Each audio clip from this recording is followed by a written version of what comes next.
Bom dia, amigos. Estamos aqui mais um domingo, iniciando a nossa semana, buscando em primeiro lugar o reino de Deus e a sua justiça, e as demais coisas nos serão acrescentadas. Eu vou cantar uma música, depois nós estaremos lendo o Salmo 34. Existe um poço no meio do deserto, o povo passa perto, dá sede a reclamar. Eu quero um rio de água viva, eu quero um sopro de esperança. Minha alma segue e não se cansa de caminhar. Se tu soubesses quem pode dar-te a vida, seria dissolvida a mágoa mais cruel. Eu quero um rio de água viva, eu quero um sopro de esperança.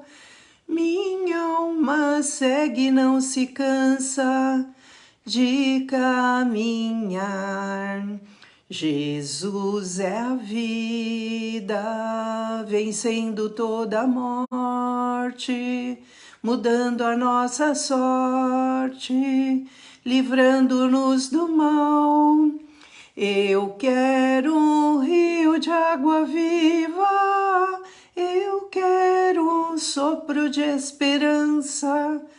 Minha alma segue e não se cansa de caminhar. Eu quero um rio de água viva, eu quero um sopro de esperança. Minha alma segue e não se cansa de caminhar. Eu vou estar lendo agora o Salmo 34. Provai que o Senhor é bom. Bendirei o Senhor em todo o tempo, o seu louvor estará sempre nos meus lábios. Gloriar-se-á no Senhor a minha alma. Os humildes o ouvirão e se alegrarão. Engrandecei o Senhor comigo, e todos a uma lhe exaltemos o nome. Busquei o Senhor, e ele me acolheu, livrou-me de todos os meus temores. Contemplai-o e sereis iluminados, e o vosso rosto jamais sofrerá vexame. Clamou este aflito, e o Senhor o ouviu, e o livrou de todas as suas tribulações. O anjo do Senhor acampa-se ao redor dos que o temem, e os livra. Ó, provai e vede que o Senhor é bom. Bem-aventurado o homem que nele se refugia. Temei o Senhor, vós, os seus santos, pois nada falta aos que o temem. Os leõezinhos sofrem necessidade e passam fome. Porém, aos que buscam o Senhor, bem nenhum lhes faltará. Vinde, filhos, e escutai-me. Eu vos ensinarei o temor do Senhor. Quem é o homem que ama a vida e quer longevidade para ver o bem? Refreia a língua do mal e os lábios de falarem dolosamente. Aparta-te do mal e pratica o que é bom. Procura a paz e empenha-te por alcançá-la. Os olhos do Senhor repousam sobre os justos, e os seus ouvidos estão abertos ao seu clamor. O rosto do Senhor está contra os que praticam o mal, para lhes extirpar da terra a memória. Clamam os justos e o Senhor os escuta, e os livra de todas as suas tribulações. Perto está o Senhor dos que têm o coração quebrantado e salva os de espírito oprimido. Muitas são as aflições do justo, mas o Senhor de todas o livra. Preserva-lhes todos os ossos, nenhum deles sequer será quebrado. O infortúnio matará o ímpio, e os que odeiam o justo serão condenados. O Senhor resgata a alma dos seus servos, e dos que nele confiam, nenhum será condenado. Eu acabei de ler o Salmo 34.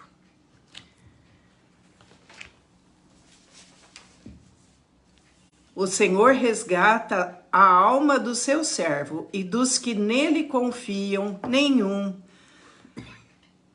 será condenado. Os olhos do Senhor repousam sobre os justos. Será que nós estamos incluídos nestes que confiam no Senhor, nestes que são considerados justos perante o Senhor? Se nós estivermos assim, nós podemos confiar que Deus nos livrará de todas as aflições, porque o justo passará por aflições, mas o Senhor de todas o livra. Então, essa é a beleza, essa é a vantagem de sermos filhos de Deus, que cremos, que amamos o Senhor e que nele confiamos e praticamos os seus ensinamentos.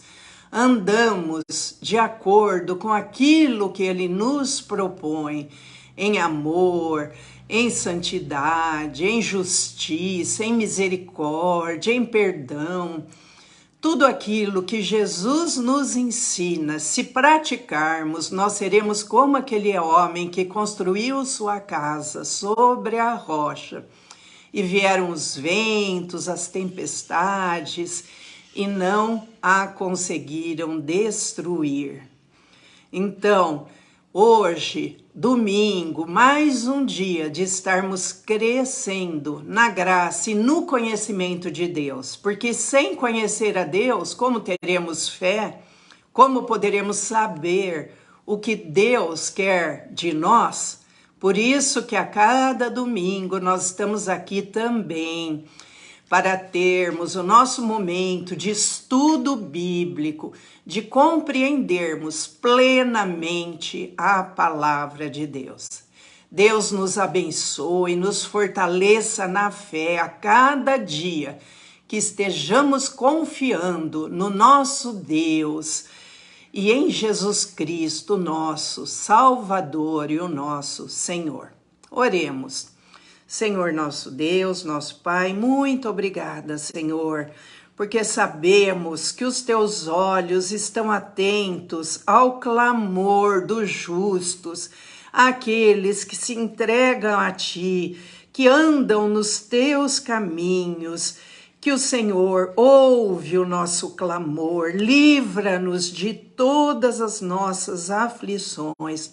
E nós podemos ter essa certeza, essa confiança, que o Senhor está conosco em todos os momentos, quer os momentos felizes, quer os momentos de aflição, o Senhor permanece conosco.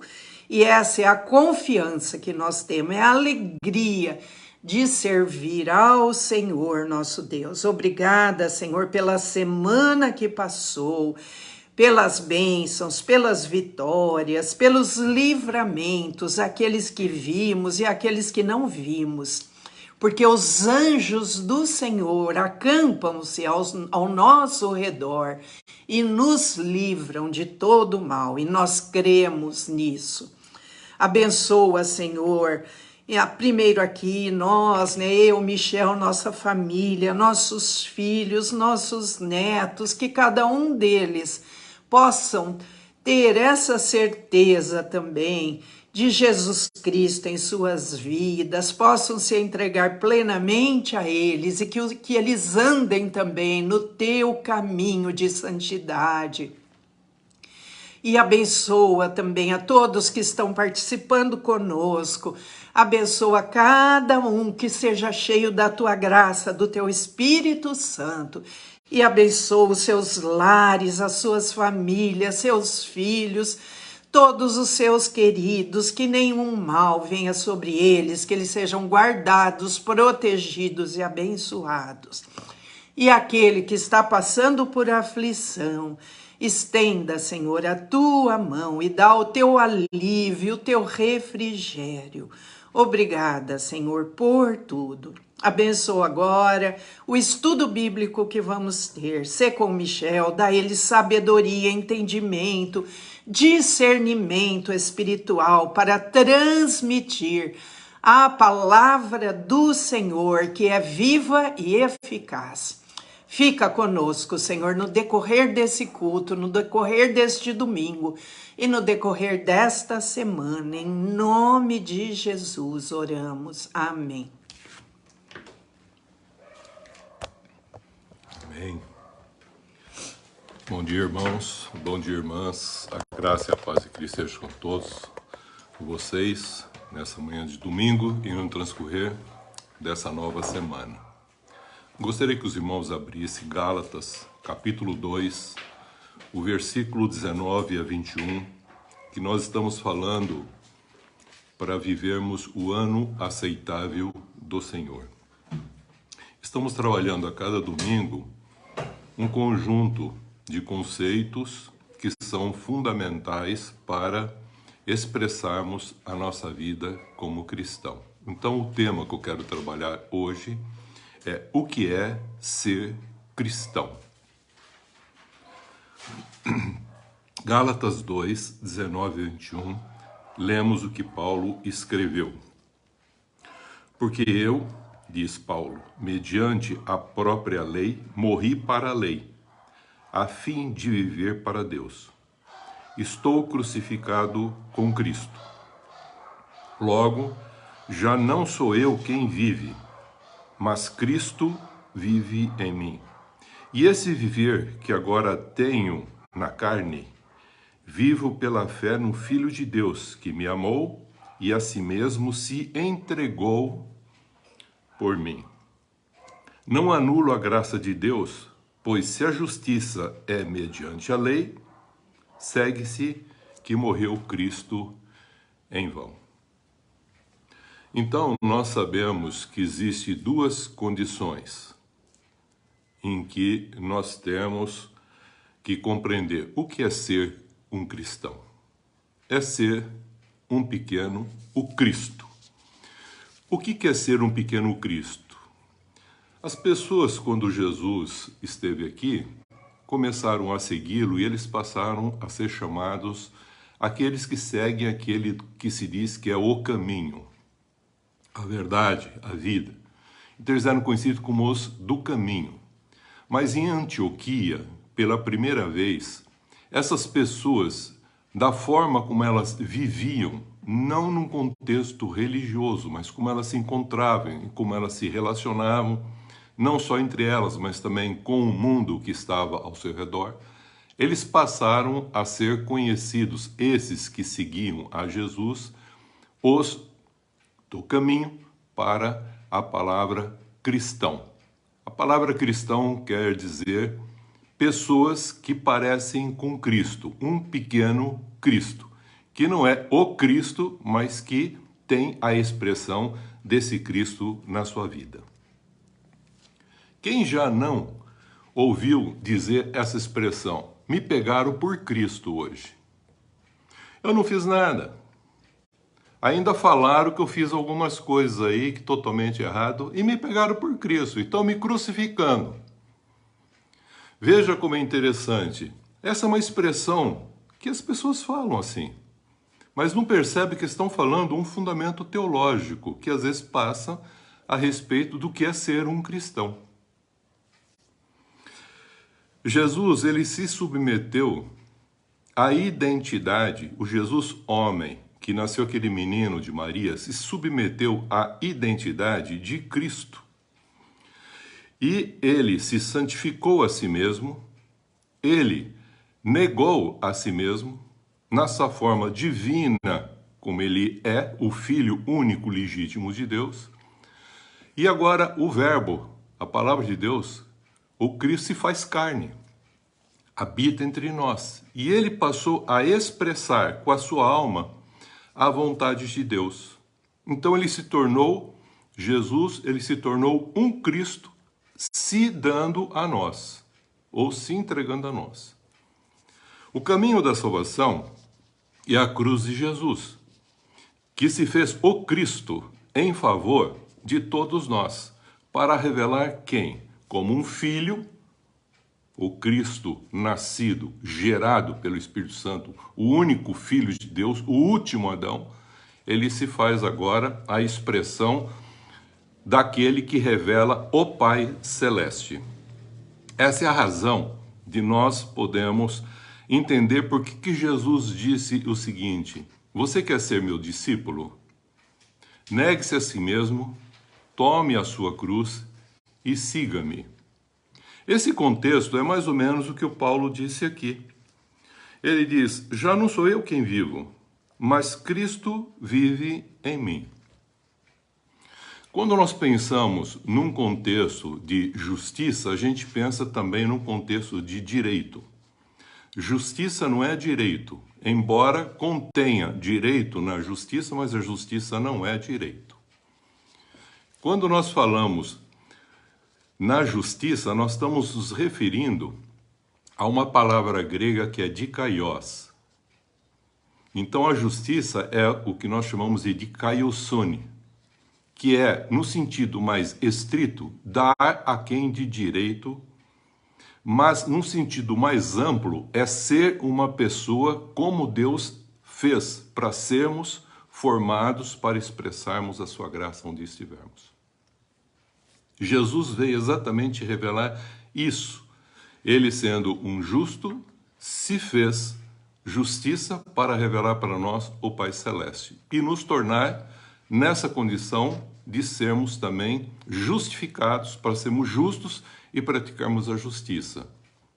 Mas o ser humano continua num contexto da sua vontade, dos seus interesses, seus desejos, as suas carências, e ele não consegue desenvolver essa condição chamada justiça, ser alguém parecido com aquela pessoa que expressa uma condição justa em amor para que Deus possa ser visto através da pessoa. Isso é muito difícil. Tanto é que eu disse que muitas vezes nós somos tomados como um Cristo que é levado a uma cruz e nós já esperneamos. Não, eu não quero. Me pegaram por Cristo. Eu não estou afim disso. Veja como é difícil ser cristão. Mas ao mesmo tempo é simples, complexo é o processo de ser o cristão no desenvolver da santificação, mas o homem complica isso porque faz mudanças e transformações e escolhas que não é o verdadeiro sentido do que é praticar a justiça. Então ele acaba buscando seus direitos, seus privilégios e, consequentemente, ele acaba esquecendo de expressar o que é a justiça. Então, justiça não é o direito está ligado à lei. E a justiça está ligada à graça, ao amor, sem obrigação. Por isso que Paulo fala, porque eu, mediante a própria lei, morri para a lei. O que é morrer para a lei? A lei foi dada para que acontecesse aquilo que a gente chama o direito do outro também acontecer. O que muitos consideram assim uma coisa justa. O direito do outro. Acontece que agora ele morreu para a lei. Porque a lei não justifica, a lei apenas mostra quem nós somos e quem Deus é. E a lei nos leva para Cristo, que é a expressão daquele que é o justo que justifica. E é nele que nós, pela fé, adquirimos essa condição de sermos justificados e, portanto, justos para expressarmos com a nossa vida esse amor de Deus e revelarmos o Pai através dela. Por isso que ele falou assim, a fim agora de viver para Deus, estou crucificado com Cristo. O que é estar crucificado com Cristo? É colocar agora a sua vida a expressão espiritual daquele ser que desde o princípio foi formado à imagem e semelhança para revelar o Pai Celeste. Por isso que ele fala, tome a sua cruz e siga-me. Então, se o Cristo morreu em favor de todos nós como filho legítimo de Deus, agora nós em Cristo, pela fé, somos salvos para sermos agora filhos por adoção.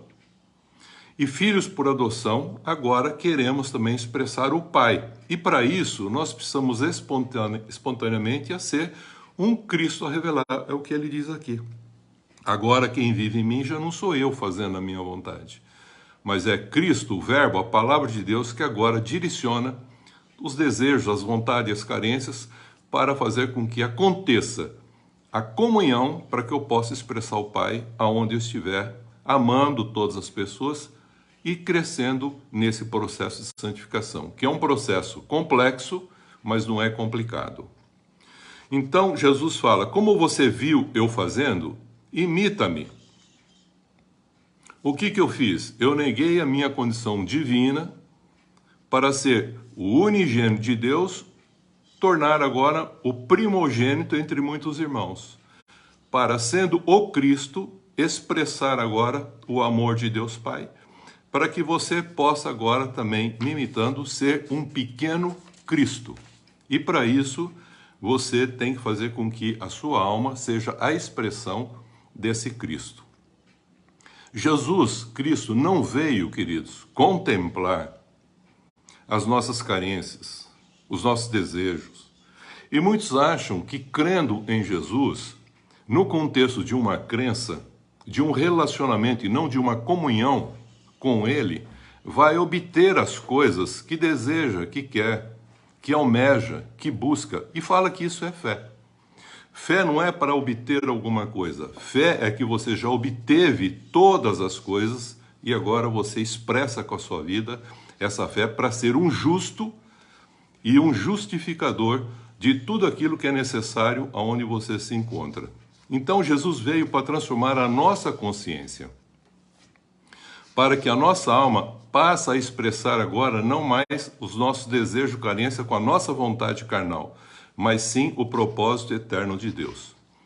Então, quero fazer uma afirmação que é muito importante para a nossa vida, ainda no transcorrer desse ano, para nós meditarmos a respeito disso. Deus não veio tirar as necessidades. Ele veio eliminar as nossas carências, querido. Ele não veio tirar as necessidades. Você tem fome. Você tem desejo, você quer as coisas, porque isso não vai ser tirado. Ele não veio tirar a pobreza, nem o pobre. Ele falou, sempre terão com vocês, tanto o pobre como a pobreza. Então por que ele permite esse desnível que muitas vezes nós questionamos e queremos fazer com que aconteça o que eles chamam justiça? E usa-se do quê? Do direito. E o direito é apenas a lei. E a justiça é o amor. E a gente tem que pensar na justiça com aquela balança em equilíbrio, e não um número de peso, de valores transferidos para que o outro também seja um igual. Não, é uma igualdade dentro de uma diferença. E essa diferença, existindo, existirá em amor. Então ele permite, deixa Deus trabalhar o nosso coração. Ele permite todas as necessidades para que a gente tenha comunhão uns com os outros. Porque se ninguém precisasse um do outro, não haveria comunhão. Haveria uma dispersão e as pessoas continuariam vivendo sem necessidade de um encontro e não de uma reunião.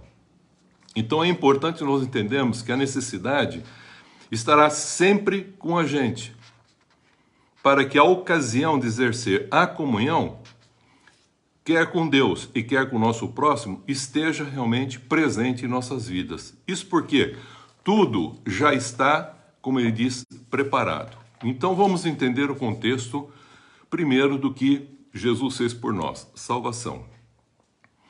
A salvação, o homem estava interesseiramente voltado para si, como se fosse um recipiente que só queria se encher para ser feliz. É assim que aconteceu com o afastamento do homem de Deus. Ele começou a pensar em si, nos seus interesses, e fazer comércio, barganha para obter as coisas. E deixou um amor desinteressado e começou a ver um amor interesseiro. A salvação, queridos, ela é gerada no amor de Deus Pai. Por isso que Deus é conhecido como aquele que nos amou primeiro. Ela se revela no próprio Deus agora, se revelando em Jesus, o homem, como o Cristo de Deus, o Verbo agora encarnado. E se desenvolve na santificação do Espírito Santo e se completa, queridos, na comunhão com o Pai, com o Filho, com o Espírito Santo. E essa comunhão nossa com o Pai, Filho e Espírito Santo faz com que expressemos essa comunhão com o nosso irmão. E na comunhão com o nosso irmão é que nós vamos revelar exatamente a vontade de Deus. Então, pregar o Evangelho, muitas vezes a gente tem uma visão do pregar o Evangelho, do ide, pregai as boas novas às pessoas. E nós achamos que é ir no sentido de sair, falar de Jesus, mas na realidade é muito mais do que isso. É ter uma comunhão tão íntima que as pessoas olhando para nós possam ver o Cristo em nós, como Paulo assim diz. Já não sou eu mais quem vivo, mas Cristo vive em mim. Então pregar o Evangelho não é um que você faz indo para cumprir um propósito, como se fosse uma obrigação. Não. É um quem a ser formado, tanto em você indo levar as boas novas, se relacionando e comungando com as pessoas, e também sendo formado em nós a expressão desse Cristo, crescendo nesse processo de santificação que acontece com a ação do Espírito Santo em nós. Então nós professamos pela fé que cremos na provisão de Deus, em Jesus, o Cristo, o Filho de Deus, que revelou o Pai para nós. E agora, como um filho por adoção, nos dá a condição de justificados, sermos agora reconciliados com Ele, para vivermos em comunhão com Ele e expressarmos Ele para as demais pessoas. É levar, para a gente entender de uma maneira bem clara, é levar uma semente para ser depositada numa outra terra, e essa terra, sendo boa ou não, vai receber essa semente que poderá produzir uma árvore visível, e essa árvore visível vai produzir um fruto. É assim que Jesus trabalha de uma forma com a parábola para revelar que o fruto se conhece e revela quem é a árvore. Então a gente acaba levando um Cristo não visível. Nós levamos um Cristo invisível, uma semente, que é Cristo, a palavra de Deus, o Verbo. Nós elevamos essa palavra e a pessoa, ao receber em si essa palavra, é como uma terra recebendo uma semente. Se essa semente não for um grão, mas for a semente, ela está completa em si, ela é perfeita para, numa boa terra, frutificar. Aí ela vai formar o quê? Ela vai morrer, essa semente, e vai crescer nessa vida dessa pessoa um novo ser, nesse homem terreno, um novo ser. Esse novo ser vai revelar como se fosse uma árvore. E automaticamente você planta, alguém rega, cuida, tira o matinho de volta, mas quem dá o crescimento é o Espírito Santo de Deus, é o próprio Deus que faz ela crescer. E chega um momento em que ela produz flor e produz frutos, e esses frutos não só vão servir de alimento para outras pessoas, mas também dentro dele haverá uma semente, Cristo. E essa semente vai gerar um novo ser, que plantado em outro vai fazer com que ele cresça, apareça, evidencia, para a gente poder ver os frutos, e a árvore se conhece pelos frutos que produz. Se você colocar um grão de trigo numa boa terra, vai produzir a 30, a 60, a 100 por 1. Não quer dizer que vai produzir 100% sempre. Mas o que é interessante é que não tem nenhum empecilho para que ela cresça nessa boa terra. Essa boa terra é a pessoa que cresce e expressa esse Cristo que torna um grão para alguns como alimento, mas também é uma semente não debulhada, que não perde as suas características, para ser plantada e crescer em outras pessoas. Então a gente torna o que é visível, por exemplo, uma árvore, para produzir um fruto, a partir de uma coisa invisível, que é uma semente, que é a palavra que você dá para a pessoa. Qual é a palavra que vai gerar no coração, no íntimo dessa pessoa, uma transformação na sua consciência? Nós não sabemos, mas a palavra de Deus, ela é perfeita e eficaz. Então você dá essa palavra sem mexer nela, e ela fará o que é necessário, e não voltará vazia para Deus, que quando você assim a ministra. Mas na realidade o homem burila tanto a pessoa e doutrina tanto que ele deixa de ser um seguidor de Jesus e se torna um prosélito religioso. Ele se torna um grão. É um grão que é comestível para guardar num celeiro. Então muitas vezes as igrejas são celeiros de grãos cristãos, mas não tem semente de Cristo para gerar novas pessoas como Cristo. Mas geram prosélitos, vivendo lei, e é assim que tem que viver, regras, normas, moral, dogma. Isso é um prosélito, e não filho de Deus. Isso é religiosidade, e não reino de Deus. Então, uma semente plena, não importa o tamanho dela, querido. Ela sendo plena, sendo pequena, mas plena, preenchido com quem ela é ao ser colocada na terra, vai produzir uma planta que vai produzir a essência da sua origem, da sua essência, com o objetivo de viver um processo. E esse processo vai gerar essa planta que vai gerar a essência de outras sementes, para alimento e também para semeadura. Então a igreja deveria ser uma multiplicadora de sementes de Cristo, e não um monte de grãos burilados, doutrinados, de prosélitos de denominação. Então precisamos tomar cuidado muito com isso. Então ela sendo completa, não é para ser grande, mas sendo completa. Mas a pessoa entra na igreja e ela passa a se achar grande. Por isso Jesus falou, quem na realidade não negar a si mesmo, vai se achar. E quem se acha se perde, falando em termos da sua alma. E tem gente que na realidade, em lugar de ser um contexto de sementeira, aumenta o seu celeiro para guardar grãos.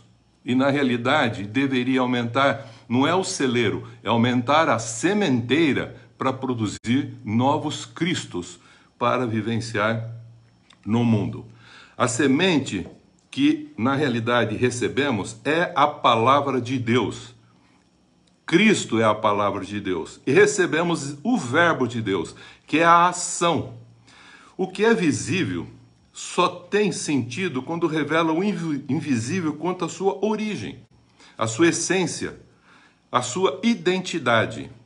Por isso, nós, identificados agora com Cristo, nós vamos expressar a nossa origem, que é a partir do Pai Celeste, mas que nós nos afastamos. Então Jesus veio trazer a imagem e semelhança para agora termos uma nova identidade, não mais adâmica, mas uma identidade não mais de Adão, mas uma identidade de um cristão. É ser como Cristo, o último Adão. Então, uma semente, ela vai vivenciar um processo. Uma vez colocado, ela pode germinar ou não, como Jesus contou na parábola em Mateus 13. Depende da terra, queridos. A semente ela é sempre boa, mas depende da terra.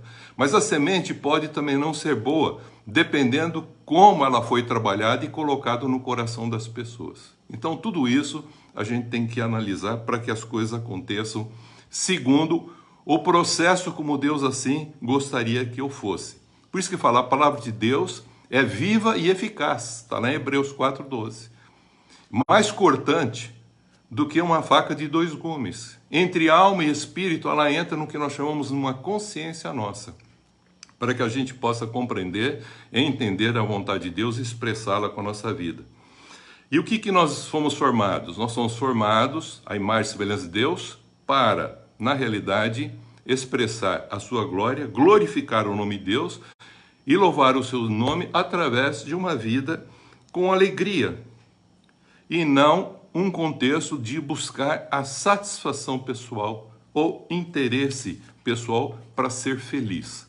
Deus não prometeu felicidade em momento algum.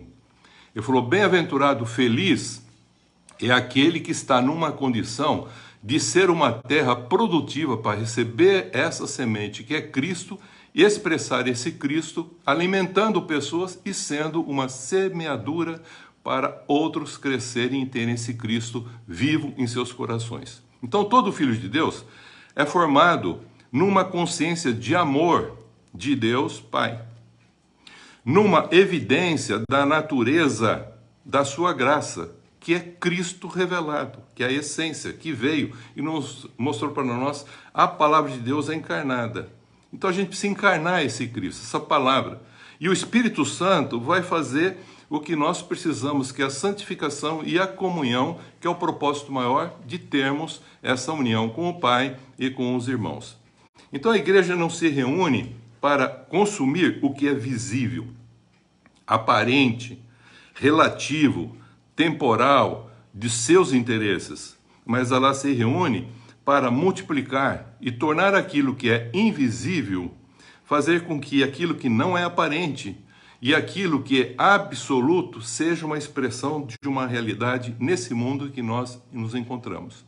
Isso é o que nós chamamos fé, que não é a crença. A fé é uma forma de viver de um justo que foi justificado por Cristo. A crença está dentro de um contexto do que eu posso fazer para obter algo mais. E o justo é aquele que já é perfeito, completo em si, como uma semente que expressa, através da sua vida, como uma árvore que produz o fruto, que gerando outras sementes nesse fruto, faça com que outras pessoas sejam que não só alimentadas, mas também semeadas com esse amor de Deus. A fé sacrifica o que nós recebemos. Então, queridos, eu quero dizer bem claro para você, felicidade são instantes felizes que você recebe alguma coisa. Mas você não recebe todo dia a mesma coisa. Como você pode viver e dizer que você é feliz num mundo que você vive, nesse mundo de trevas? Então você só pode ser alegre, que Deus falou, alegrai-vos sempre no Senhor. A alegria é uma coisa que Deus prometeu, sempre. Então, feliz nem sempre, porque feliz é quando você recebe. Então, você recebeu a graça de Deus, você é feliz. O que você vai fazer com essa graça? Você vai reter para você? Como se fosse um recipiente de um vazio, de uma carência? E você vai usar agora Deus para trabalhar a seu favor?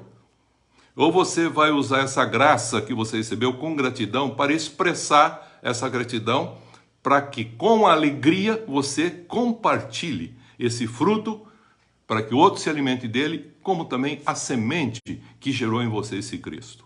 Então é sermos essa expressão que Paulo falou, já não sou eu mais quem vivo, mas Cristo vive em mim. Então agora a minha vontade não é mais fazer o que eu quero, o que eu desejo, e nem usar Deus para fazer o que eu quero e eu desejo, mas sim expressar a vontade de Deus através da minha vida. Então a fé sacrifica o que você já recebeu. Então você é feliz ao receber Jesus, mas a Bíblia diz, mais bem-aventurado é dar do que receber. Então você recebe amor? Dá amor. Você recebe graça? Dá graça. Recebe perdão? Dá perdão. Então você recebe primeiro para ser uma pessoa que tem para poder dar. Você não pode dar algo que você não recebeu e você não tem.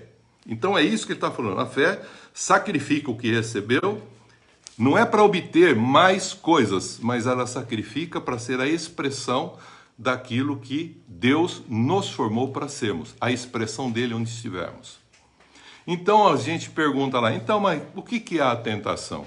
Já falamos mais ou menos um pouco, mas vou repetir. A tentação ocorre no íntimo do ser, isto é, lá na alma da pessoa, que é produzida por uma crise dessa identidade, da origem da onde nós procedemos. Ele vai perdendo a identidade, a origem, perde a natureza, perde o propósito. Então, a tentação ocorre no íntimo do ser quando produzida por uma crise de identidade, que leva a pessoa a expressar com força, isto é, com o seu poder, para favorecer e não para cumprir um propósito, segundo uma autoridade que foi dado para nós por Deus. Então Deus deu para toda a sua criação uma palavra chamada exousia.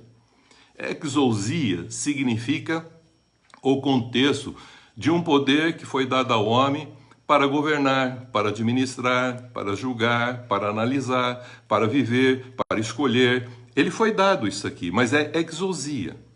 Mas Deus não deu o dinamis, esse poder maior que nós precisamos com o Espírito Santo para ser mais que vencedores e ser umas pessoas de fé e de expressão de fé. Então, veja que essa exousia foi dado ao homem como uma autoridade, mas o homem transforma isso em poder, em autoritarismo, de imposição e controle. Então, Deus nos chamou para sermos plenos, completos, isto é, perfeito. O que é perfeito? Que não falta nada. E nós temos defeitos, mas podemos ser o quê? Perfeitos, porque estamos completos para gerar outros Cristos e alimentarmos outros com esse Cristo que nós expressamos. Porque nós somos formados não para querer ser grande, mas ser completo segundo aquilo que Deus nos fez. Fé é para revelar o amor de Deus com justiça e não contemplar as necessidades nossas, buscando, na realidade, o que o Deus poderia dar para nós. Então, fé é o que nós já recebemos. Então, há um processo de santificação complexo na alma humana. Como a gente pode entender essa relação que eu falei entre a carne, os desejos, vontades, as carências e o Espírito Santo falando como tem que agir. Então, esse encontro, eu falei, vai encontrar uma resistência na alma. E aí é que vai ter o contexto de uma solução. Ou a minha vontade vai ser feita, ou agora vai ser a vontade segundo Cristo revelou a respeito do Pai. Em vez de sermos alegres, animados, pela graça que nós recebemos, quer seja o homem, quer seja a mulher, ele quer ser feliz e gozar de felicidade. Para obter cada vez mais, conseguir as coisas mais. É como um saco vazio querendo ser enchido para si, com interesse próprio. Quem sempre recebe, queridos, sem doar e sem, na realidade, expressar esse Cristo que é a palavra de Deus, não são do Espírito Santo, a pessoa quer se encher para ser o quê? Você fala, feliz. Mas ele não quer ser alegre para partilhar. Por isso, é como a gente vê a samaritana. Se você pegar a samaritana que teve encontro com Jesus, ela carregava um cântaro. O que simboliza esse cântaro para essa mulher? Esse cântaro, enquanto ela estava com a sua vida, era um balde vazio que ela ficava procurando as coisas para encher esse vazio. Para começar, ela teve 6 casamentos. Aí o que a pessoa procura? Eu vou casar para ser feliz. Aí ela casa para ser feliz. 1 vez, 2 vezes, 3 vezes, 4 vezes. Na realidade, pode casar muitas vezes. A mulher já tinha casado 6 vezes. E ela falou, e esse último não é o seu marido. Casou 5, na 6ª falou, esse não é o seu marido. Mas ela esperava o Cristo. Ela conhecia e sabia que viria o Messias, o enviado de Deus que tinha uma promessa desde o Gênesis. A mulher conceberá um menino, e esse menino, Jesus, será o Filho de Deus revelado. Então ela esperava esse Cristo, o Messias. Ela sabia disso. Mas ela andava com esse cântaro. Para fazer o seu trabalho da casa, tinha que pegar água, ia buscar água, todo dia naquele poço. E Jesus, conversando com ela, trouxe de um contexto visível algo invisível. Ela falou, se você conhecer o poder de Deus, se você conhecer a dádiva de Deus, se você conhecesse a graça de Deus, se você conhecesse o amor de Deus, e você, sabendo disso, você pediria a mim águas vivas e eu te daria. E nós ficamos carregando um cântaro, um vazio dentro de nós, para preencher com felicidade. E a gente fica constantemente querendo cada vez mais, E a gente vai onde? No trabalho, na sociedade, na família, no casamento, aonde for. A gente está sempre com um balde. E essa mulher, quando encontrou com Jesus, e ele disse para ela, eu sou o Cristo. Foi para ela a única pessoa que ele disse claramente, eu sou o Cristo que você espera. Eu sou aquele menino prometido lá no Gênesis, que a mulher conceberia. Eu sou verdadeiramente o Filho de Deus que vou revelar ao Pai. Eu sou o único gerado pelo Espírito Santo. Você foi formada de uma maneira que não é gerado. Mas agora, se você nascer do Espírito Santo, você vai ter também em você o Cristo. E tendo o Cristo, como diz Paulo, já não sou mais quem vivo. Você passa a expressar uma vida em que você não é mais levado para uma cruz. Você vai espontaneamente para a cruz para fazer com que o seu irmão possa conhecer o amor de Deus Pai. Por isso aqui ele está falando a respeito de muitas pessoas que querem no casamento ser feliz. Então quer dizer para você o seguinte: você quer ser feliz no casamento? Quer ser feliz no trabalho? Quer ser feliz na escola? Quer ser feliz na sua atividade? Quer ser feliz no seu relacionamento? Encha-se, na realidade, daquilo que se chama Cristo, o verbo de Deus, a palavra de Deus. E o Espírito Santo vai fazer essa transformação que fez na samaritana. Porque no dia que ela conheceu esse Cristo, a primeira coisa que ela jogou fora foi as suas carências, foi o seu balde, para não encher mais ele, nem ficar procurando nas coisas a felicidade. Jogou o balde fora. Largou seu cântaro e largou aquilo que era felicidade e entendeu que a maior felicidade agora era a alegria de compartilhar aquele que disse tudo o que ela era e o que ela fazia. Foi numa cidade e trouxe a cidade para Jesus. E todos queriam ouvir Jesus. Deus não prometeu felicidade, mas alegria sempre, queridos. E como que é isso? A felicidade é quando você recebe alguma coisa, você fica feliz. Eu vou perguntar para você, você é feliz sempre? Todo dia, toda hora, todo momento? Você fala, não, mas quando eu recebo alguma coisa que eu desejo muito, eu sou feliz. O que você faz com isso? Por quanto tempo dura? Até quebrar? Ou quando você compartilha isso? Quando você compartilha isso, você agora já se torna alegre, porque você pode compartilhar o que você tem. Então ninguém te tira nada.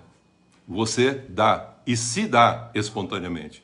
Então não pensa mais, me fizeram por Cristo. Não, seja Cristo, porque no fim dos tempos vai ter muita gente pró-Jesus, mas um anti-Cristo, porque não haverá fé. Porque fé é esse Cristo vive em nós, a esperança da glória. Não é Jesus em nós. É Cristo em nós, é a palavra de Deus na unção do Espírito Santo que está conosco, que vai expressar a vontade de Deus através de nós. E tem gente ainda pedindo para Jesus coisas no tempo e no espaço, visível, palpável, e não produzem frutos, porque estão na realidade ainda pensando em encher os seus cântaros, os seus baldes, as suas carências. E Jesus veio tratar as nossas carências, mas não tirou as necessidades. Porque as necessidades sempre existirão, pobres sempre existirão, mas o que ele está nos ensinando é conviver com tudo isso em amor. Isso é o que chama-se fazer a justiça acontecer, não é distribuir uma renda. Um dia eu vou falar só sobre isso. Então, muitas vezes a pessoa casa e o marido casa para ser feliz, e ele quer uma esposa do jeito que ele deseja, que eu satisfaça, é satisfação. Não, ele casou para poder expressar e aprender a viver o amor com ela. Então, na realidade, o que ela precisa é de um homem para revelar esse amor juntamente com ela. Mas a gente casa com seus interesses, com as suas carências e tudo mais. Mas com o tempo, a gente vai percebendo que no casamento, a expressão que vai fazendo a gente crescer é um amor desinteressado. Quando nós temos Cristo em nós, a esperança da glória, nós vamos entendendo isso. Muitas vezes a mulher quer um marido do jeito que ela quer. Não, ela tem que ser a expressão do que o marido precisa, e vice-versa. O homem tem que ser a expressão do que a mulher precisa, e não do que muitas vezes que a pessoa quer. Então Jesus Cristo expressou na cruz, e nessa condição em que ele morreu na cruz, se dando, como diz Paulo aqui, ele fala muito claro, ele fala assim, e me amou e a si mesmo se entregou por mim. Jesus falou, ninguém tira a minha vida. Eu espontaneamente a dou. Porque o Pai me ensinou isso. E eu quero agora a alegria de poder dar a minha vida. Porque eu sou feliz da comunhão e tendo cheio da bênção do Pai, eu quero ser um abençoador como filho. É isso que ele está falando aqui. Ele se entregou por mim, ninguém tirou a vida de Jesus. E tem gente que ainda reclama até hoje. Me fizeram por Cristo, me pegaram por Cristo, me puseram na cruz. Não, ninguém precisa pôr na cruz. Ele falou, nega a si mesmo, tome a sua cruz e siga-me. Então veja bem como diz. Jesus, ao expirar na cruz, ele me inspirou a ser um pequeno Cristo. Então o que é ser cristão? É um pequeno Cristo. Para negar a mim mesmo, como ele fez, e tomar a sua cruz e segui-lo. É o que a gente faz, é o que Paulo está falando. Já não sou eu mais quem vive, mas Cristo vive em mim. Como Cristo, Filho de Deus, Jesus, me ensinou a ser um Cristo a favor dos meus irmãos. E quando você passa a ser um Cristo? É quando você passa, na realidade, a amar, a expressar as virtudes de Deus na unção do Espírito Santo. Você precisa da longanimidade, da bondade, da misericórdia, da piedade, do perdão, da graça, do amor. Você precisa de tudo isso para poder conviver plenamente na comunhão. Relacionamento você não vai usar muito disso, mas na comunhão você usa. Você se enche do Espírito Santo. Como você se enche? Não é aspirando alguma coisa, mas é expirando o que você já tem, que você já recebeu, essa graça, esse amor que está no seu íntimo dado por Deus. Você se enche do Espírito Santo falando e não desejando, aspirando para si mais coisas ou até mesmo poder. Mas você passa a expressar com autoridade, entendimento e uma consciência que nós viemos a esse mundo para expressar um amor desinteressado chamado ágape. E expressar com alegria, com santidade e completude da palavra de Deus. E o que é essa completude? É ser um justo que vive pela fé.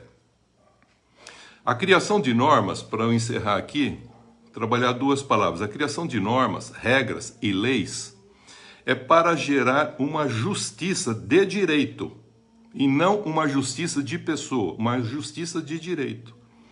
E por fim, impedir que ocorra mais conflitos de interesses das pessoas. Eu pergunto, quando vão acabar os conflitos de interesse? Por que se coloca tanta lei? É porque na realidade não existe o quê? Amor.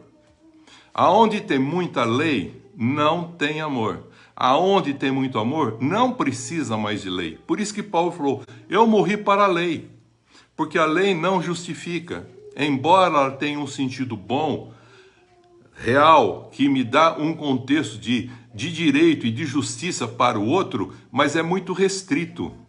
A palavra dikaiosune, ou dikaios, ser um justo, significa uma pessoa que expressa algo como Deus gostaria que fosse formado desde lá do princípio, para expressar a sua imagem e semelhança. Essa é a palavra justiça. É quando você faz as coisas com amor, não por obrigação, não por interesse, mas espontaneamente, como nós aprendemos aqui. Então esse é o verdadeiro sentido da justiça de uma pessoa. É como Jesus Cristo nos amou desinteressadamente, para que nós agora pudéssemos, como filhos, vermos o amor do Pai, e sendo filhos por adoção em Cristo, como fala em Efésios 1-8, ele fala para nós agora expressarmos o Pai, revelando o que nós já recebemos e temos em nós, com fé e justiça. O discipulado tem o seu aspecto visível, objetivo, carnal, e é relativo quanto ao que fazer. Não é o que você vai fazer para que o outro seja transformado. É você ser a expressão exata para que o outro, vendo em você, possa ver quem? A revelação do Pai. Foi o que Jesus falou para Filipe. Filipe falou assim, você está falando aí de Deus, o Pai, mostra-nos o Pai. Ele falou, olha para mim. Aí o Filipe olhou e não viu. Aí ele falou, então olha as obras que eu estou fazendo. Elas estão revelando a essência daquele que está fazendo as coisas através de mim, na unção do Espírito Santo. Então aquilo que é invisível passa a se tornar visível, porque vai aparecer os frutos. E os frutos não são obras, não é aquilo que você faz, é aquilo que você é e que você expressa, para ter um contexto de uma transformação, para ser a expressão exata de um justo pela fé, que vive pela forma justa de expressar esse Deus.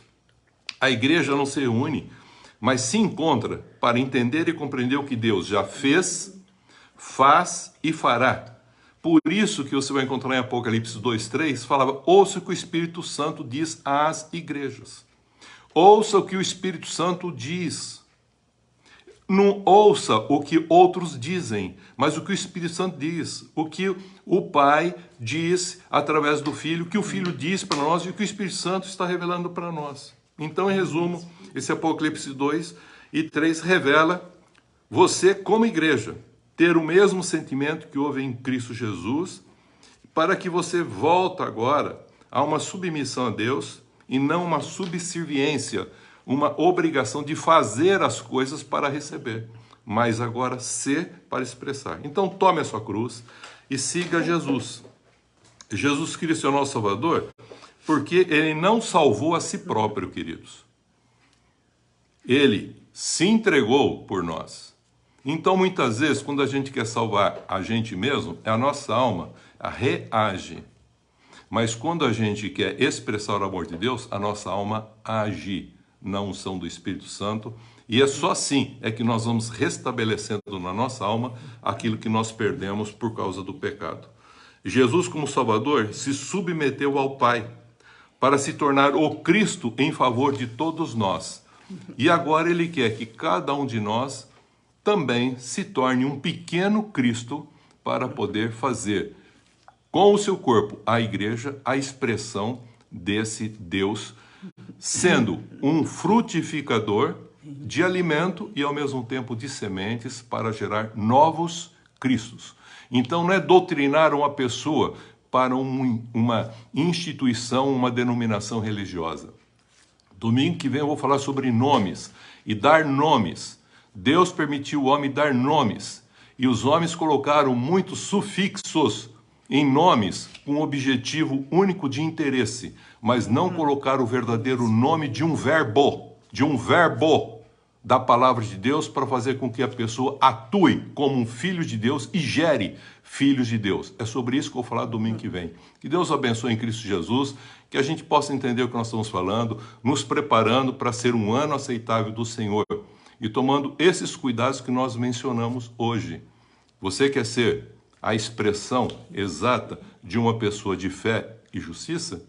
Expresse Cristo através de você, o verbo de Deus, a palavra de Deus. Por isso que Paulo falou: já não sou eu quem vivo, não é a minha carne que mais guia a minha vontade, mas a minha vontade agora é guiada pelo Espírito Santo de Deus e pela palavra de Deus que é Cristo. É Cristo em nós, a esperança, como dizem Colossenses, a esperança da glória. Que Deus nos abençoe em Cristo Jesus. Amém?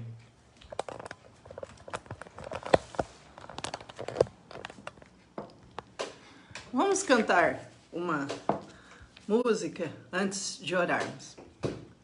Em espírito, em verdade, te adoramos, te adoramos.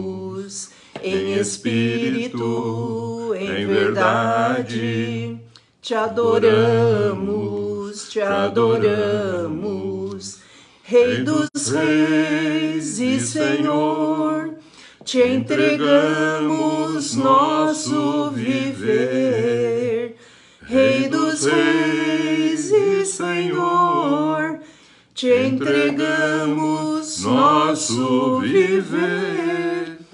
Pra te adorar, ó Rei dos reis, foi que eu nasci, ó Rei Jesus. Meu prazer é te louvar, meu prazer é estar nos átrios do Senhor.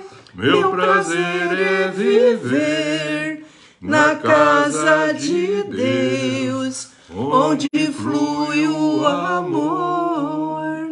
Senhor nosso Deus, nosso Pai, grande Senhor, é a tua misericórdia, a tua bondade, a tua fidelidade para com todos que te buscam, que querem se achegar mais a ti, se entregar totalmente nas tuas mãos.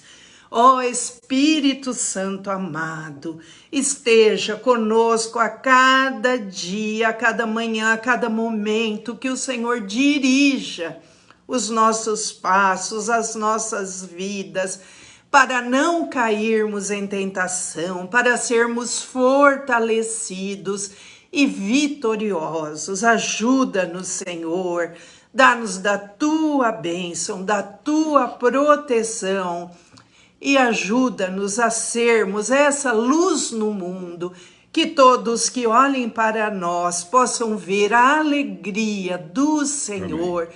E possam querer participar também Amém. Dessa alegria, que não é a alegria do mundo, mas é a alegria do Senhor, que contagia a todos. Amém. Obrigada, Senhor, pela palavra que recebemos. E agora, Senhor, derrama sobre nós a tua unção para vivermos e praticarmos a tua palavra. Abençoa a todos que ouviram, a todos que estão passando por alguma necessidade ou tribulação. Estenda a tua mão, Senhor, de cura, de misericórdia e de salvação. Obrigada, Senhor, por tudo, em nome de Jesus. Amém. Amém. Nós iniciamos esta semana. E tomamos posse. Para nossas vidas. Para nossas famílias. Para nossos trabalhos. De uma semana de bênçãos. Uma semana de vitórias. Sempre confiantes nas promessas de Deus. E rejeitamos toda obra maligna contra nós. E que não sejamos usados pelo mal. Em nome do Pai, do Filho e do Espírito Santo. Amém. Deus abençoe a todos. Amém.